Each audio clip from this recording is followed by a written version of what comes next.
ہمارے زندگی کا مقصد کیا ہے؟ What is the purpose of our lives? کیا ہمیں ضروری ہے جاننا ہماری زندگی کا مقصد کیا ہے؟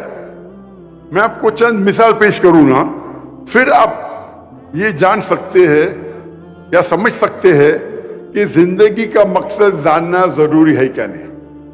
اگر ایک شخص ایک چوراہے پہ آتا ہے اور ایک سڑک پہ گزرنے والے آدمی سے پوچھتا ہے کیا یہ سڑک کدھر جا رہی ہے، وہ آدمی اس سے پوچھتا ہے آپ کو کہاں جانا ہے، تو وہ کہتا ہے کدھر بھی چلیں گا۔ تو آدمی جواب دیتا ہے جب کدھر بھی چلیں گا تو آپ کیوں پوچھ رہے کیا سڑک جاتی ہے، آپ جائیے، آپ پہنچ جائیں گے کدھر بھی۔ تو اس سے ظاہر ہوتا ہے کہ شخص کے پاس there is no goal۔ اللہ نے ہمیں دولت دی ہے، we have got the black gold۔ آج کی تاریخ میں سب سے ریچسٹ مین میرے حساب سے مسلمان ہیں۔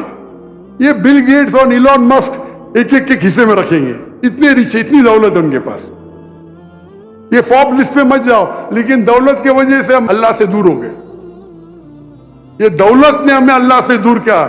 آپ دیکھیں گے اللہ کے رسول نے کیا چھوڑا ہمارے لیے، کہ دولت چھوڑی، کیا چھوڑی؟ صحابہ چھوڑے ہمارے لیے، مین پاور۔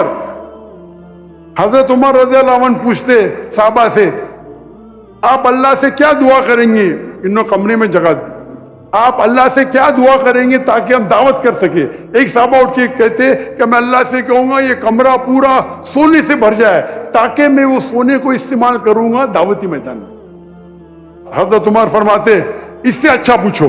اچھی بات ہے، وہ نہیں کہتے سونے میں کھسے میں ڈالوں گا، میں سونے کے استعمال کروں گا دعوت کا میں، اچھی بات۔ حضرت عمر فرماتے اور اچھا، اور اچھی دعا کرو۔ ایک صحابہ اٹھ کے کہتے کہ میں اللہ سے دعا کروں گا یہ کمرہ ہیرے جواہرات سے بھر جائے تاکہ میں وہ خرچہ کروں اللہ کے نام میں۔ حضرت عمر فرماتے اور اچھا فرماؤ، اور اچھی دعا کرو۔ تو صحابہ کہتے یا امیر المومنون اس سے اچھی دعا کیا ہو سکتی؟ حضرت عمر فرماتے میں اللہ سے دعا کروں گا کہ ایسے صحابہ پیدا کرے جب معاذ ابن جمل، عبد الرحمن العوف، کیا کہ وہ دین کو پھیلا سکے۔ مین پاور، ناٹ منی۔ ہم کو سونے کی ضرورت نہیں، کالے تیل کی ضرورت نہیں، ہمیں اچھے تقوی والے مسلمان کی ضرورت ہے۔